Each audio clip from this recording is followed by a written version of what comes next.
Everyone. So, welcome to our prenatal yoga teacher training. And so now we're in this section called Anatomy, Physiology during Pregnancy.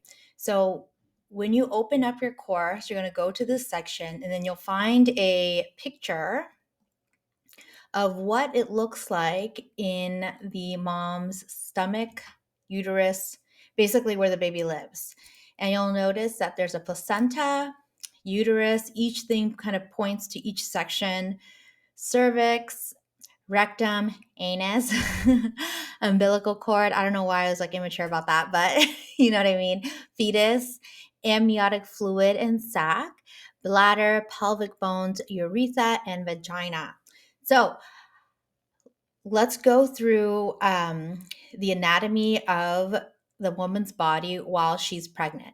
So I'm going to briefly go through each thing, what the function is, and what it does for the baby. And it will be a brief overview. It's important to know this, but you don't need to know this in depth when teaching prenatal yoga.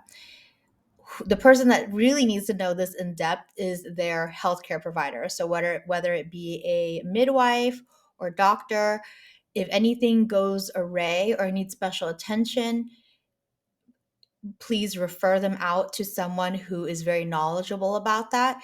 But for a prenatal yoga teacher, this is about as deep as it goes. I know some prenatal yoga teacher trainings that I've gone through, they went into a deep dive, but I rarely found any value add to that when teaching my prenatal yoga class. So keep that in mind.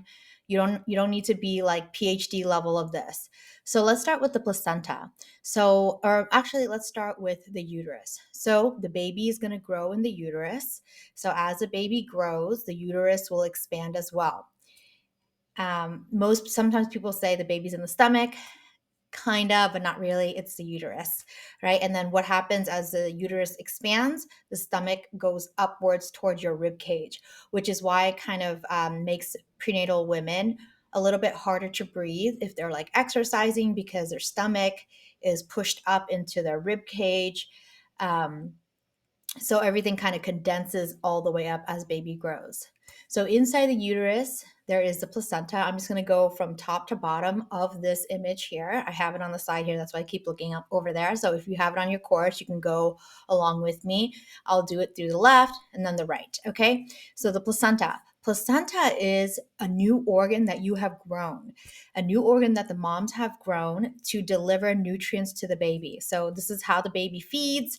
This is how it gets all the stuff that it needs to survive. Okay. And then the uterus, as we said, is the house of the baby. It's what surrounds the baby. Okay. The cervix is where the baby eventually comes out. However, right now, the cervix should be in a closed position, pointing back towards the tailbone. That's before it's time to it's before it's time to give birth. But when you approach towards the end of your trimester and towards the 40 weeks, the cervix will either soften and then start to move forward towards where the vagina is. So right now, it's hard, kind of feels like an earlobe, and it's pointed backwards, and that's where the baby comes out, and it should be plugged in with a mucus plug. So the mucus plug will not pop out, but it'll come out when the baby is ready to come out. All right. And then the umbilical cord is what connects the placenta to the baby. So now we're on the right side. Okay. And then the fetus is the baby. Amniotic fluid and sac. So the amniotic fluid is what the baby kind of intakes, and then kind of that's the food that they eat through their mouth and kind of expels through their bum. But the amniotic fluid is kind of what the baby swims in and keeps the baby protected. And then the bladder. So as baby expands, as I mentioned, your stomach and your breathing kind of gets compressed as the guts move upwards. I can't think of a better word, but guts. Okay. So those things kind of go upwards, your stomach, etc., goes upward. And then there's a downward pressure as baby expands, and that's going to be pushing down on your bladder. So that is why women need to go to the restroom a lot, because there's a lot of weight on top of the bladder. Okay, and then there's a pelvic bone. Pelvic bone's what holds the baby in. And I will say that the pelvic bone, the pelvic area, is going to be very flexible as you move through pregnancy. It has the ability to expand, and it's actually movable. And we'll talk about that when we start to talk about spinning babies and how it's all related, and yoga is all related, and how the movement of your legs in position of your body in laboring positions can help with the pelvic bone moving of the pelvis to where it's optimal for what the baby needs at that current time. And then urethra, that's where you pee, and then the vagina is where the baby comes out. Okay, and that's basically all you need to know regarding the biology, not biology, the anatomy of the baby or of the mom. Okay, let me go down here. And then as you move down through the lesson there, I'll give you more detail of what each thing is, and I'll let you read that on your own. And another physiological change in the moms are the hormonal changes. So as you move through pregnancy, there is so there's estrogen and progesterone. I have a hard time saying that word, that increases to maintain your pregnancy. And in addition, you have relaxin that is released into your body.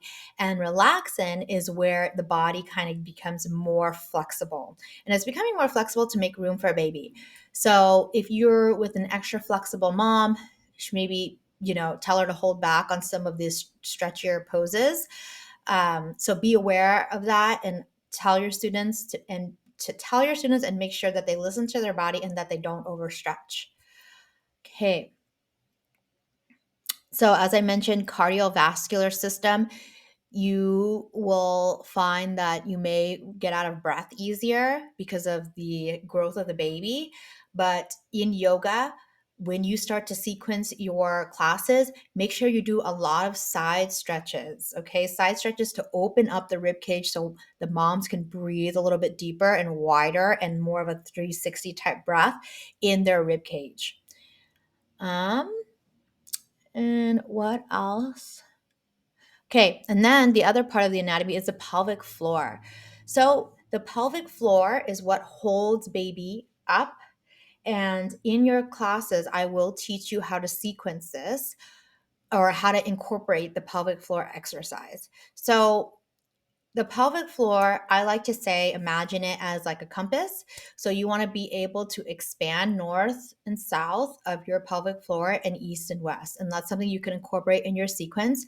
So um, what we want is a balanced pelvic floor. We don't want a too tight pelvic floor, and we also don't want a too loose pelvic floor, okay? And I'll give you the reasons why.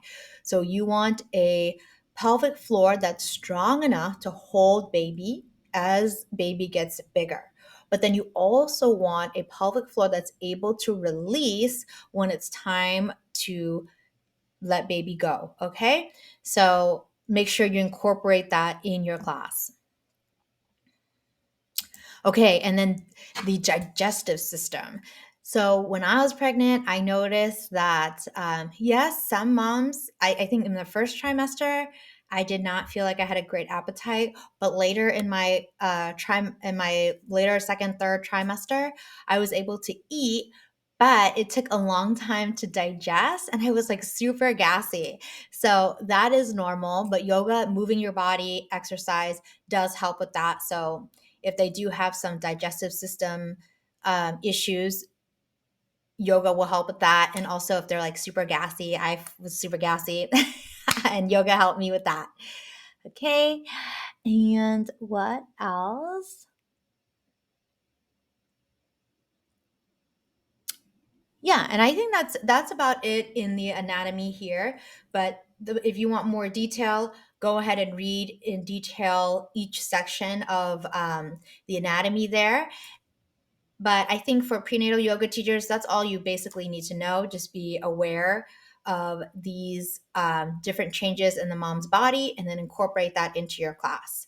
All right, and I will tune in for the next section, but let me know if you have any questions, leave a comment, and catch you later.